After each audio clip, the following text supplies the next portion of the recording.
예수님께서 요한이 잡히셨다라고 하는 이야기를 들었습니다. 세례 요한이 잡히기 전까지 뭐 어떤 그 일들도 예수님께서는 하시지 않았죠.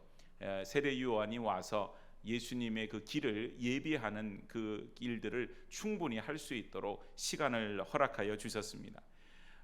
요한이 잡힌과 더불어서 그가 와서 이 땅에서 해야 할 하나님의 사명은 다 감당이 되어졌습니다. 그리고 나서 예수님께서 이제 본격적으로 사역을 시작하기를 원하십니다. 잠시 갈릴리로 물러가셨다가 그 다음에 여기에 13절 말씀을 보면은 스불론과 납달리 지경 해변에 있는 가버나움에 가서 살았다, 이렇게 기록을 하고 있어요. 보통 많은 사람들이 예수님께서 과연 메시아인가라고 하는 그런 의문을 사람들이 가지고 있었습니다. 그 당시 유대인들은 뭐 더욱더 그런 의문이었죠. 그 이유는 뭐냐하면 예수님께서 만일 메시아로 오셨다면 그분의 주 활동 무대는 갈릴리도 아니고 가버나움도 아닌 어디가 되어야 될지 여러분 한번 생각해 보세요. 어디가 되어야 되겠어요? 바로 예루살렘이 되어져야 되는 것입니다.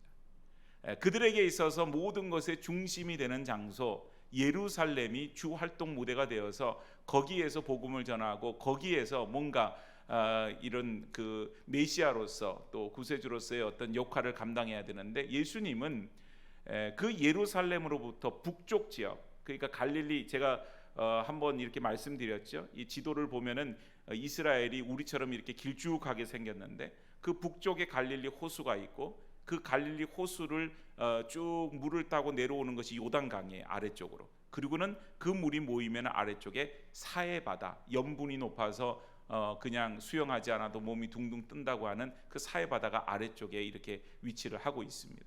그러니까 그 예루살렘은 거의 중심부에 있는 것이고 갈릴리 호수는 북쪽에 위치해 있습니다. 그래서 이 갈릴리는 주로 호수를 끼고 있기 때문에 농사를 짓기가 참 좋았겠죠. 그래서 뭐 갈릴리 해변이라고도 하지만은 사실은 그거는 이제 바다와 같이 갈릴리 호수가 크기 때문에 하는 소리고, 분명한 것은 갈릴리는 호수입니다. 그래서 그 물을 끌어다가 이제 농사를 짓고 이렇게 저렇게 하기 때문에 그 주변의 땅들이 비옥하고 농사들을 주로 짓는, 그러니까 우리로 말하면은 이 변방에 가까운 시골에 가까운 곳이 갈릴리라, 이렇게 볼 수 있어요. 그래서 여러분 성경에 보면 가나다, 그러니까는 기역, 니은, 디귿으로 시작하는, 뭐 기역이면은 가버나움, 또 니은이면은 뭐 나사렛이라든지, 또 뭐 디귿은 뭐가 있을까요? 뭐 데가볼리, 뭐 이런 것도 있고요. 그런 장소들은 대체적으로 갈릴리를 주변으로 해서 그 주변 지역을 말해요. 그래서 기역, 니은, 디귿으로 시작되는 그런 어떤 지명이 예수님 당시에 나왔다 그러면 여기는 갈릴리 근방이겠구나, 이렇게 이해를 하시면 됩니다. 그러니까 예수님의 지금 주 활동 무대는 갈릴리를 중심으로 해서 이루어지는 거예요. 그러니까 예루살렘이 아닌 갈릴리에 가서, 더군다나 오늘 본문에는 가버나움이라고 하는 그곳에 가서 그곳에서 사셨다, 이렇게 기록을 하고 있습니다. 예수님께서 사셨던 나사렛이라고 하는 동네가 있었지요. 그 나사렛에서 무슨 선한 것이 나오겠느냐, 이렇게 얘기할 만큼 그 지역은 천대받는 지역이었고 사람들로부터 무시를 당하는 그런 지역이었습니다. 거기에서 멀지 않은 곳이 바로 가버나움이라고 하는 곳이에요. 이 가버나움은 왜 예수님께서 그곳에 가서 사셨는가라고 하는 것을 먼저 우리가 생각해 볼 수 있습니다. 오늘 본문을 보니까 14절에 선지자 이사야를 통하여서 하신 말씀을 이루려 하심이라. 그러니까 이 마태복음이 독자가 누구라 그랬어요? 읽는 사람이 유대인들이라 그랬죠. 그러니까 유대인들은 구약에 대해서 잘 아는 사람이에요. 그래서 오늘 이 이사야에 대한 말씀을 인용을 한다든지, 그 앞서서 예수님이 시험 당하셨을 때도 신명기의 말씀을 인용해서 그렇게 하시는 내용들, 뭐 이런 것들이 다 독자들로 하여금 좀 더 이해를 높이기 위한, 신뢰도를 주기 위한 그런 방편으로 이제 인용을 하는 겁니다. 그래서 하나님의 말씀이, 구약의 말씀이 이루어지는 것이 있고요. 그 다음에 숨은 그런 것을 보면은 원래 예수님이 어렸을 때부터 쭉 지냈던 곳은 나사렛이라고 하는 동네인데, 그 나사렛에서 다시 이제 그 활동을 하려고 하니까 거기에서는 누가복음 4장 29절에 보니까 환영을 받지 못했다. 그러니까 자기 고향에서는 별로 인정을 못 받고 오히려 배척을 당하는 거예요. 그럴 수도 있겠죠. 왜냐하면 어렸을 때부터 봐왔던 예수님이니까 저가 요셉의 아들이 아니냐, 마리아의 아들이 아니냐, 어렸을 때부터 이렇게 이 동네를 막 돌아다니면서 놀았지, 그가 어느 집에 가서 그 뭘 먹고 뭘 어떻게 하고 그걸 다 아는 거예요, 동네 사람이. 그러니까 예수님의 권위에 대해서, 메시아의 권위, 또 예수님의 어떤 그리스도로서의 권위, 그것을 인정하기가 대단히 어렵고, 그러다 보니 또한 인정하지 않는 정도가 아니라 배척을 하게 되었다라고 하는 것입니다.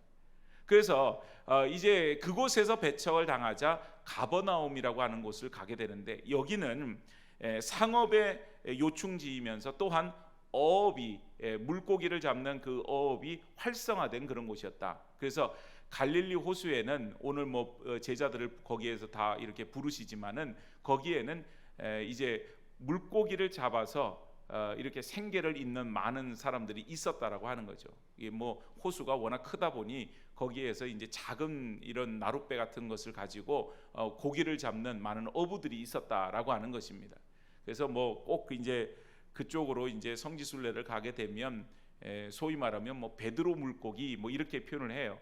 근데 뭐 듣기로는 그게 베스라고 그러는데, 아무튼 뭐 그 물고기를 이렇게 점심 식사에 꼭 끼워 넣어서 한번 맛을 보도록 하는데, 뭐 특별한 맛을 있는 것은 아니고 이제 그 호수에서 뭐 그걸 잡았다 뭐 이렇게 얘기를 합니다.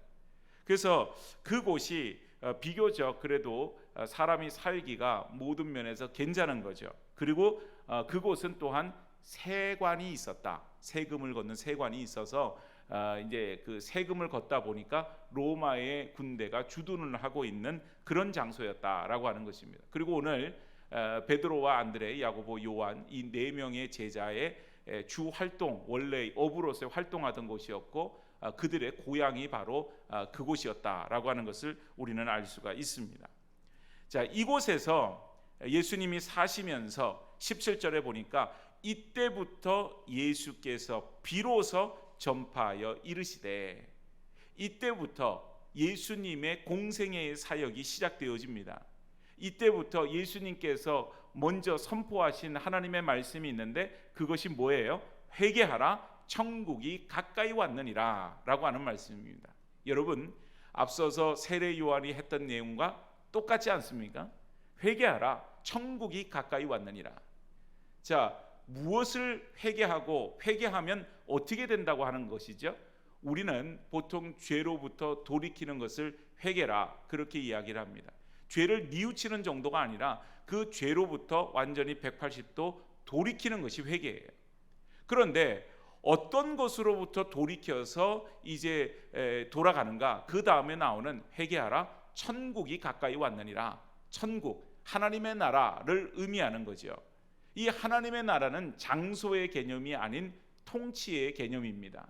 무슨 말인가 하면, 하나님의 나라는 하나님께서 통치하시는 나라가 하나님의 나라예요.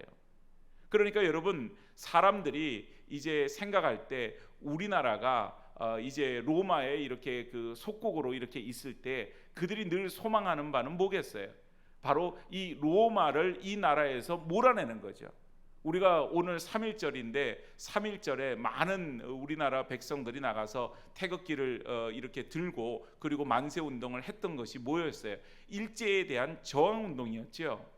그러니까 그것은 꿈에도 소원이 바로 우리나라가 독립하는 것이었습니다. 마찬가지예요.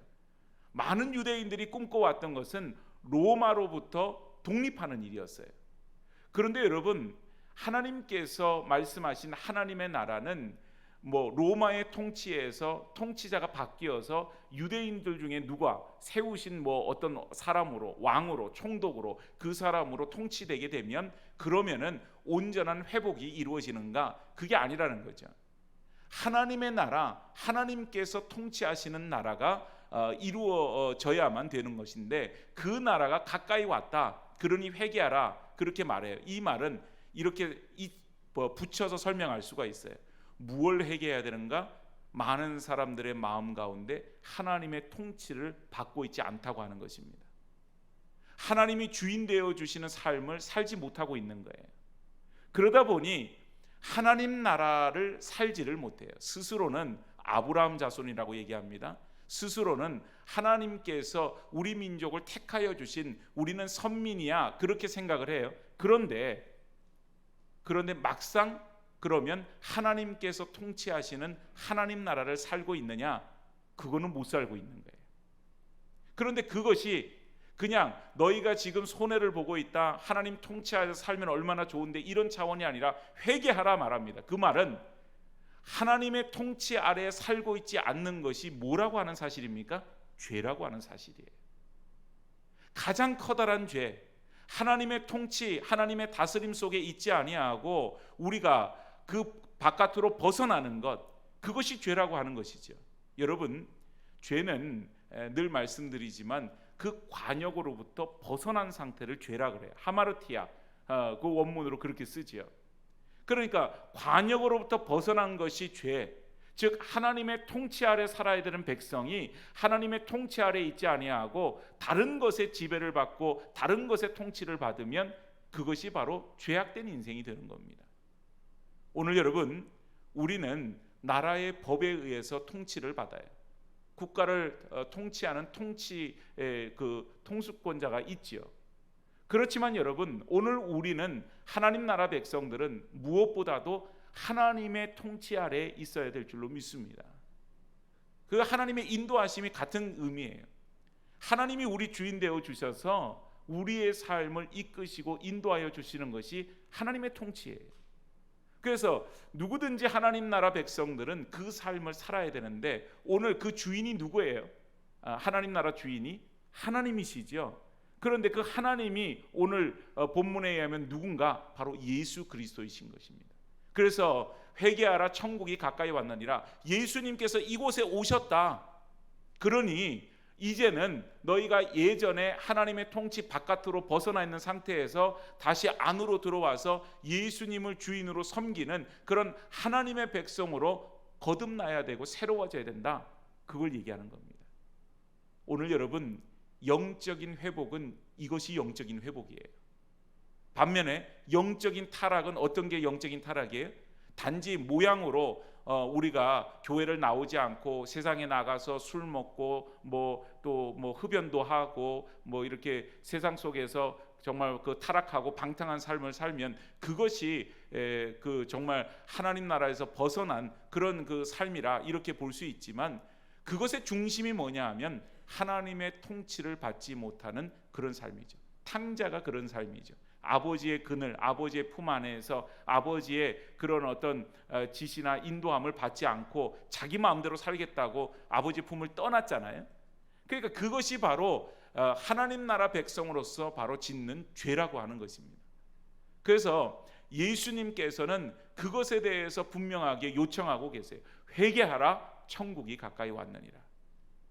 오늘 여러분, 우리가 하나님 앞에 나와서 주일날도 예배를 드리고 수요일날도 모여서 예배를 드리고 새벽기도마다 모여서 예배를 드리고 온가족 기도회로 모여서 예배 드리고, 우리가 이런 예배를 통하여서 하나님 앞에 영광을 올려드려요. 또 하나님 앞에 섬기고 봉사하는 일을 통하여서 하나님 앞에 영광을 올려드려요. 그런데 가장 중요한 것은 우리가 우리의 삶 속에서 하나님 나라 백성으로 하나님의 통치함 아래에 놓여져 있어야 된다는 사실이에요.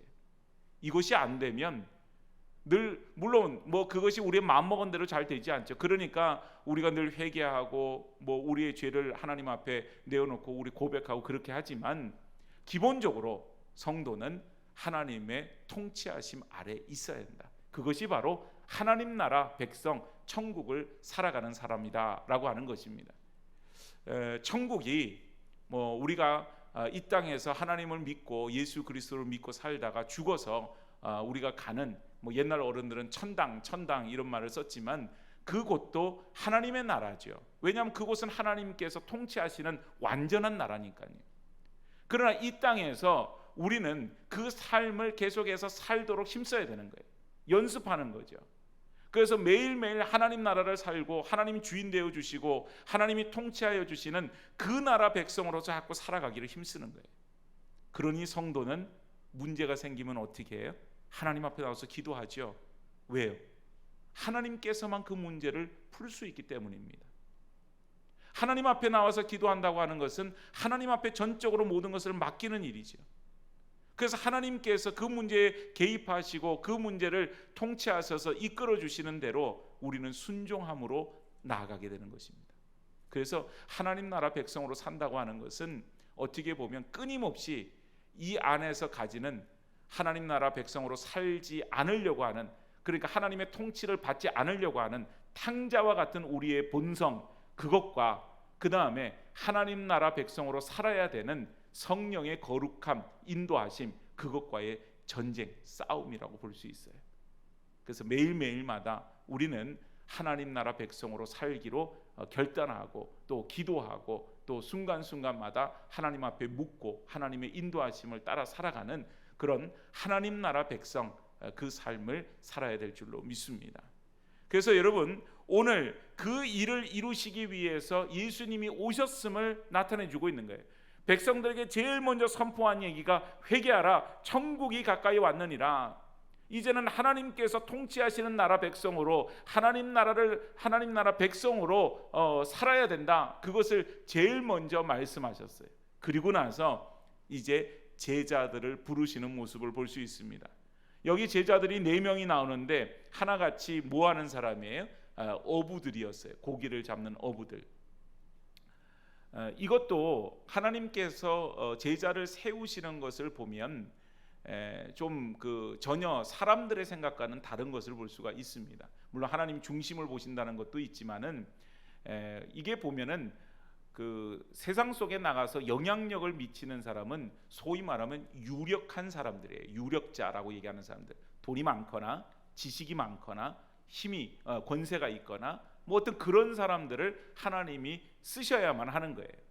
그런데 오늘 부르신 사람들은 다 어부였습니다. 어부는 지식이 많은 사람들은 아니었어요. 다만 한 가지 특징적인 것이 있어요.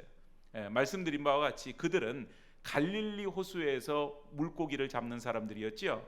근데 이 갈릴리 호수가 엄청나게 커서 갈릴리 바다라고 얘기할 만큼 이 수평선이 보이는 그런 호수란 말이죠. 그런데 그 호수가 저 위쪽에서부터 시작해서 이 바람이 불면은 얼마나 호수가 큰지 거기에서 파도가 칠 정도로 그만큼 이 호수가 넓고 크다고 하는 사실입니다. 그러다 보니 그곳에서 고기를 잡는 어부들은 늘 자연의 상황에 대해서 민감할 수밖에 없고, 또한 자연이라고 하는 그런 것 앞에서 자신이 얼마나 연약하고 부족한 존재고 그 자연에 순응하면서 살아갈 수밖에 없는 존재임을 너무나도 잘 아는 사람들이 어부라고 하는 것입니다. 또한 여러분, 우리가 또 다른 복음서에서 나와서 알듯이 이제 제자들이 밤이 맞도록, 밤이 새도록 고기를 잡기 위해서 그물을 던졌지만은 고기를 못 낚아요. 그날만 여러분 그런 일이 있었겠어요? 저는 사실 고기를 잡아본 적이 없어요. 낚시도 한번 해본 적이 없는데 뭐 한때 이제 낚시 뭐 이렇게 프로그램이 유행을 했던 적이 있잖아요. 지금도 뭐 이렇게 텔레비전 채널 중에 낚시 채널도 뭐 있는 것 같고 그런 것 같은데, 그걸 보면서 제가 한 가지 깨달은 게 있었어요. 저는 이 넓은 바다에 그냥 아무 때나 나가서 낚싯대만 이렇게 던지면 그래도 한두 마리는 잡고 돌아오는 거 아닌가? 그런 전혀 낚시를 모르기 때문에 그런 생각을 했었어요. 근데 그 프로를 보니까, 어떤 프로를 보니까 사람들이 여럿이 나가서 고기를 잡기 위해서 새벽부터 시작해서 그 해가 지기 전까지 낚시를 하는데 진짜 4명 5명이 한 마리도 못 잡고 그렇게 돌아올 때가 있더라고요. 그게. 그러니까 이걸 보면 어부들이라 할지라도 고기에 대해서 너무 잘 알고 고기가 어느 길로 다니고 이때 어디에다가 그물을 쳐야 되고 이걸 너무 잘 아는 어부라 할지라도 빈손으로 허탕칠 때가 있다고 하는 사실이죠. 그러면 여러분, 그때마다 한 마리도 못 잡았다고 낙심하고 막 스트레스 받고 그게 막 화가 나고 막 몇 날 며칠을 막 승질을 내면 그 어부를 어떻게 하겠어요? 그러면 그 어부들이 가지고 있는 특징은 그런 겁니다. 오늘 못 잡으면 내일 또 잡겠지. 뭐 그런 마음이 아니면 사실 거기서 어려운 거예요. 그리고 내가 노력한다고 해서 고기를 많이 잡을 수 있는가? 아닙니다. 어느 정도 뭐 노력은 하죠. 왜냐하면 뚫어진 그 그물이 없는가? 그리고 뚫어졌으면 그거 깊기도 하고 또 정말 뭐 때에 따라서 좋은 몫에다가 이렇게 그물을 잘 이렇게 펼쳐서 이렇게 쳐놓고 이런 거는 사람의 노력인지 모르지만 그렇게 한다고 해서 반드시 고기를 많이 잡느냐? 그게 아니라는 거죠. 그러니까 어부들은 인생이 자기의 뜻대로 자기의 생각대로 흘러가지 않는다고 하는 것을 너무나도 잘 알고요. 그리고 이 모든 자연 우주 만물 가운데서 특별히 바람이라든지 또 어떤 그 날씨라든지 이런 것들이 사람의 뜻대로 생각대로 움직여지지 않는다고 하는 것을 어부들은 너무 잘 알아요. 그러니까 예수님께서 그 어부들을 택하셔서 제자로 삼으실 적에는 하나님에 대해서 이렇게 순종하는 마음, 그 마음을 가질 수 있는 사람들, 또한 하나님께서 그들을 세워서 그들을 사용하실 때에 정말 뭐 내가 들은 것이 많아서 머리에 든 것이 많아서 이건 이렇고 저건 저렇고 이렇게 따지고 설명하고 이런 사람이 아닌 그 말씀 앞에 엎드릴 수 있는 사람들, 그 사람들로 어부를 선택하여서 부르신 것 같아요. 그래서 예수님께서 그들을 부르셨을 때 보니까 여기 특징적인 게 있어요. 여기에 19절 말씀에 말씀하시되 나를 따라오라 내가 너희를 사람을 낚는 어부가 되게 하리라 말씀하셨습니다. 나를 따라오라 내가 너희를 사람을 낚는 어부가 되게 하리라 그렇게 말씀하셨어요. 되게 한다라고 하는 것은 만든다고 하는 거죠. 그러니까 이 말은 내가 사람을 낚는 어부, 즉 주님의 제자가 되는 것, 그 만들어지는 과정은 주님께서 그들을 친히 하나님께서 기뻐하여 주시는 예수님의 제자로 만드시는 것이지 스스로 되어지는 과정이 아니라고 하는 사실입니다. 오늘 여러분, 우리는 하나님의 백성으로 부름을 받았지요. 예수 그리스도의 뒤를 쫓아가는 예수님의 제자로 우리는 세워져야만 합니다. 그런데 그것도 마찬가지예요. 하나님이 나의 성품과 나의 믿음과 모든 것들을 하나님께서 만들어 주셔야만 해요. 그래서 하나님 앞에 우리는 다만 온전히 맡겨드리고 그분의 이 만져주심, 그래서 우리가 만들어져 가는 그 과정 속에서 우리는 순종함으로 갈 뿐이지, 어떤 경우에 잘못 오해를 하면 이렇게 생각하는 거예요. 이번에 우리도 3050 리더십 훈련 과정을 하지만 여러분, 그것이 어떤 무슨 자격이나 조건을 주기 위해서 하는 것이 아니에요. 그 말은 무슨 말인가 하면, 뭐 어떤 교회에서 보면 단계적으로 이런 훈련 과정들이 있거든요. 그래서 제자 훈련 과정 초급반이 있고 중급반이 있고 고급반이 있고 그래. 그래서 그 고급반을 졸업하고 나면 무슨 사역자 반이라고 또 만들어서 교육을 하고요. 그 어떤 분들은 그 코스를 탁탁 이렇게 잘 이수를 해서 잘 마치는 분들이 있지요. 그런데 여러분, 그 과정을 다 쓸데없으니 하지 말라 이런 얘기가 아니라 우리가 배우고 공부하고 그래서 좀 더 나은 그리스도인이 되고 예수님의 제자로서 우리가 고민하고 예수님을 닮아가는 모습으로 간다고 하는 것은 너무나 중요한 얘기예요. 그러나 그것이 우리에게 하나의 과정, 그래서 이 수준이 되면 나는 이만큼의 수준이니까 그걸 마치지 않은 사람보다는 높은 수준에 있어, 그렇게 생각하면 그거는 잘못된 생각이라고 하는 것입니다. 왜 그런가요? 제자는 주님이 만드시는 것이지 내가 되려고 만들어지는, 내가 스스로 가는 그런 과정이 아니라고 하는 사실이에요.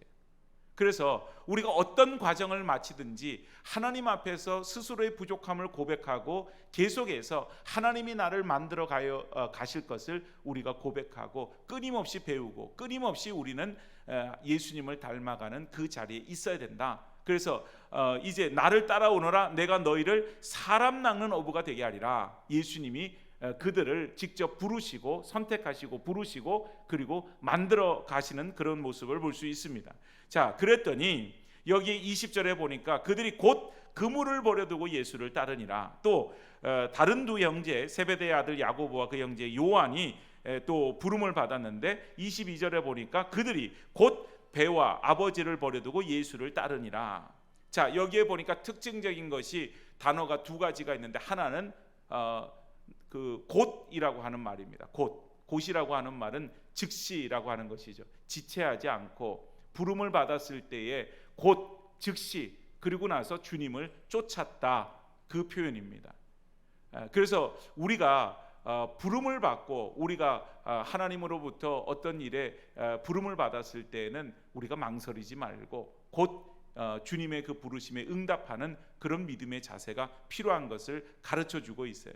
두 번째는 어떤 것이냐면 여기에 그물을 버려두고 예수를 따르니라. 또 22절에 보면 배와 아버지를 버려두고 예수를 따르니라. 뭐 그물을 버려두는 것까지는 알겠는데 아버지를 버려두고 이러니까는 거기에서 우리가 마음이 조금 무겁지요. 아버지를 버려두고 이런 표현 자체가 우리에게는 좀 용납이 안 되는 표현이잖아요, 그죠? 그런데 이게 이제 버려둔다라고 하는 개념을 그냥 내팽개친다 이런 개념으로 보시면 안 돼요. 그 말은 무슨 뜻인가 하면 이런 표현입니다. 그물과 아버지를 떠나서 이런 표현이라고 보시면 돼요.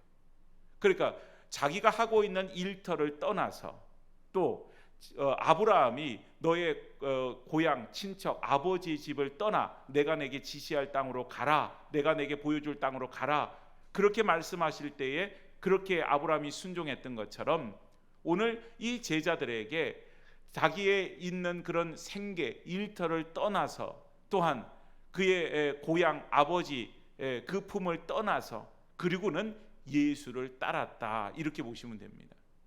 그래서 여러분 우리가 예수님을 따르려고 할 때에는 이 말은 지금 여러분 하고 있는 일들을 다 관두고 그냥 예수님만 따르면 됩니다, 그 말을 하는 것이 아니에요. 오늘 이 말은 뭐냐면 온전히 예수님을 따르는 삶이에요. 우리가 세상 속에서 가졌던 여러 가지 우리의 유익과 이익과 세상적으로 가졌던 어떤 즐거움과 모든 그런 것들이 있지요. 그런 것들을 우리가 붙들고 예수님을 쫓아가기가 참 어렵습니다. 어떤 분이 골프를 너무 사랑하시는 거예요. 근데 이 골프라고 하는 운동이 시간도 많이 잡아먹고 돈도 많이 잡아먹지만 해필이면 꼭 이렇게 그 약속을 잡고 치를 때가 주일날 그거를 치는 거예요. 그러다 보니까 이분의 핑계는, 교회 안 나오는 핑계는 늘 뭐냐 하면 골프 약속이에요. 골프 약속. 그래서 1년 되면 정말 그 골프 약속이 없을 때 그때 와서 예배를 드리고 그냥 신앙생활을 건성건성하는 분이 있었어요. 근데 이분이 은혜를 받고 정말 예수님을 온전히 따르기로 결정하면서 제일 먼저 했던 일이 뭔지 아세요? 그 골프채를 갖다가 내다 버려버렸대요. 그래서 아니 그 비싼 골프채를 왜 갖다 버리냐고, 갖다 팔든지 누굴 주든지 하지 그랬더니 자기 믿음의 결심으로 그걸 갖다 버려버렸대요. 그리고는 예수님을 쫓기로 결단한 거예요. 그리고는 하나님 앞에 나와서 열심으로 예배를 드리고 열심으로 믿음 생활을 하고 그리고는 하나님 나라를 위하여서 직분자로 세워지고 교회를 위한 충성된 일꾼으로 서나가는 것을 본 적이 있습니다. 여러분 오늘 우리가 세상 속에서 가지고 있는 헛된 것들이 있어요. 그 헛된 것들을 예수 믿기 전에는 목숨처럼 여기는 것들이 있어요. 그런데 오늘 우리가 예수를 믿는 사람으로서 세워졌을 때는 바울의 고백처럼 예수 그리스도를 아는 지식 외에 다른 모든 것을 다 배설물과 같이 여겼다. 여러분 바울이 가졌던 지식, 율법적인 지식이 얼마나 대단했습니까? 그럼에도 불구하고 그는 예수 때문에 다 버렸어요. 오늘 우리가 예수님을 따라갈 때에는 우리 세상의 모든 가졌던 그런 헛된 것들, 우리의 이익을 쫓고 우리의 유익만을 구하고 우리의 즐거움과 쾌락만을 쫓던 것들, 그런 것이 있으면 거기서 과감하게 떠나야 한다고 하는 사실입니다.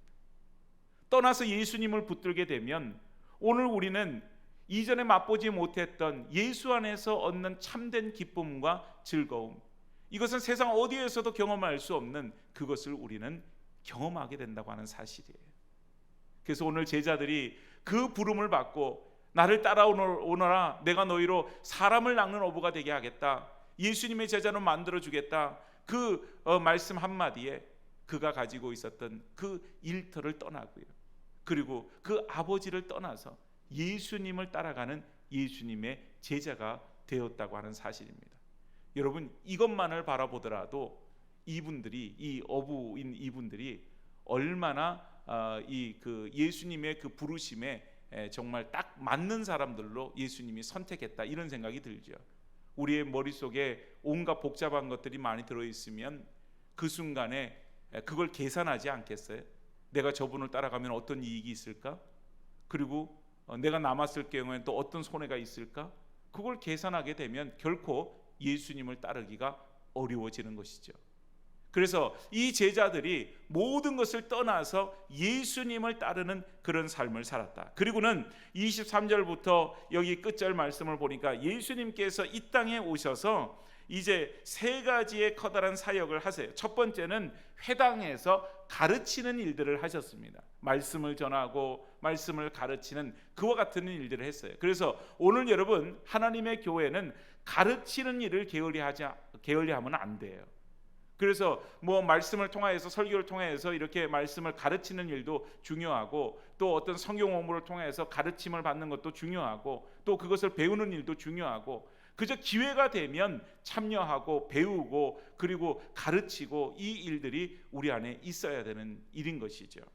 그 다음에 두 번째는 천국 복음을 전파하는 일이었다. 전도하는 일이다, 이런 것입니다. 그래서 말씀을 전하는 일, 우리가 세상에 섞여서 살아가서는 안 되지만 우리가 세상 속으로 나아가야 된다 그래요. 예수님 말씀이 너희는 세상의 빛이요 소금이라 말씀하셨지 교회의 빛이요 소금이라고 말씀하지 않으셨어요. 세상 속에서 빛이 되려면 세상에 가서 그 빛을 비춰야 돼요. 세상 속에서 소금이 되려면 그 세상 속으로 들어가서 맛을 내는 소금으로 존재해야만 합니다. 이 말은 우리가 세상과 단절된 상태에서 그들과 등을 지며 살아라, 그 얘기가 아니라 우리에게 있어서는 그들에게 복음을 전해야 될 사명이 있음을 말해주고 있는 것이죠.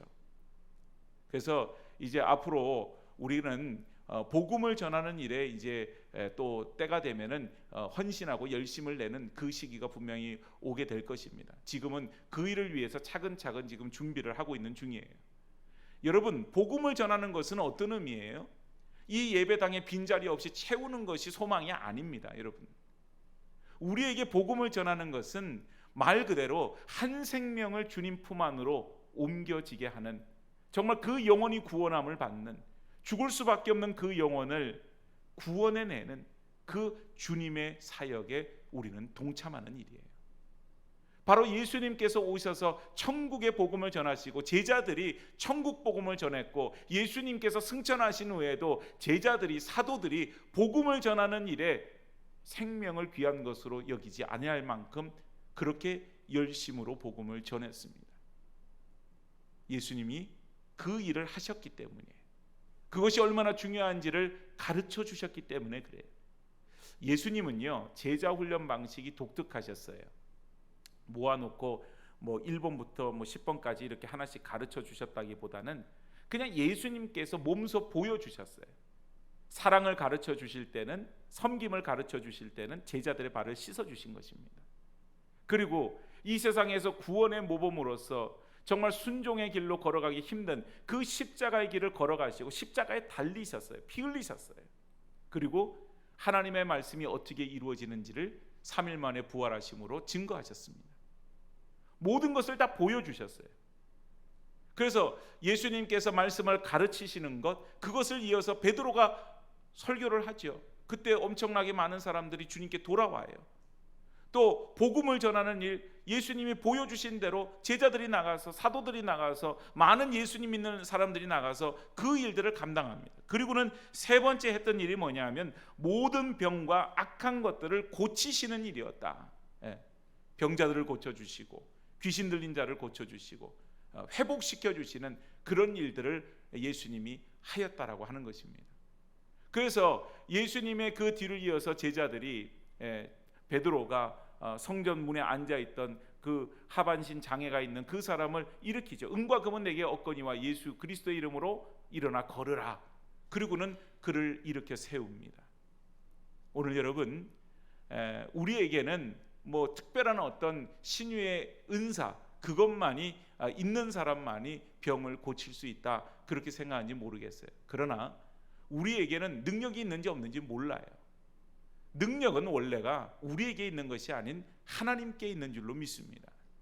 오늘 우리가 해야 될 일은 예수님의 제자로서 그 예수님의 가르치심, 예수님께서 우리에게 보여주신 대로 뭘 해야 돼요?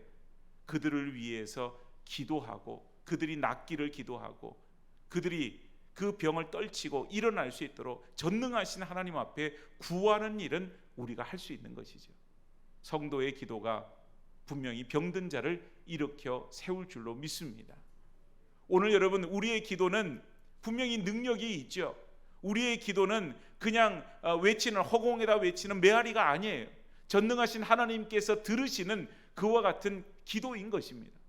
그래서 여러분, 우리가 시간마다 교회를 위해서 기도하고, 나라를 위해서 기도하고, 정말 어려움 당한 사람을 위해서 기도하고, 병든 자를 위해서 기도하고 하는 모든 기도가 우리가 지금 눈으로 그것을 바라볼 수도 있고 바라보지 못할 수도 있지만, 하나님께서는 분명히 들으시고 기억하시고 응답하신다고 하는 사실이에요. 그래서 우리는 낙심하지 않고 병든 일을 위해서든지, 교회를 위해서든지, 나라를 위해서든지, 또 우리 가운데 연약한 사람들을 위해서든지 정말 끊임없이 우리는 기도로 나아가야 될 줄로 믿습니다. 그것이 예수님의 가르침이에요. 그래서 여기에 그들을 다 예수님께 데리고 왔더니 그들을 고치더라. 이제 고치고 나니까 마지막 절 25절 말씀에 보니까 갈릴리와 데가볼리와 예루살렘과 유대와 요단강 건너편에서 수많은 무리가 따르니라. 사람들이 막 이제 따르기 시작하는 거예요. 어떤 의미에서는 갈릴리에서 예수님 그 가버나움에 사신 것도, 그것도 주님의 크신 뜻이 있었던 게 아닌가. 이 예루살렘에서 만약에 이런 일이 생겼더라면 단번에 어떻게 되겠어요? 주목을 받지 않겠어요?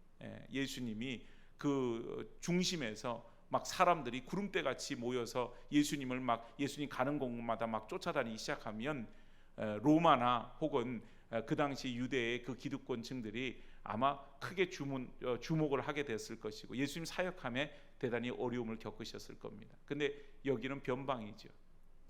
그 소문들이 지금처럼 통신이 발달되지 않을 때니까 예루살렘으로 전해지는데 시간이 좀 걸렸겠죠.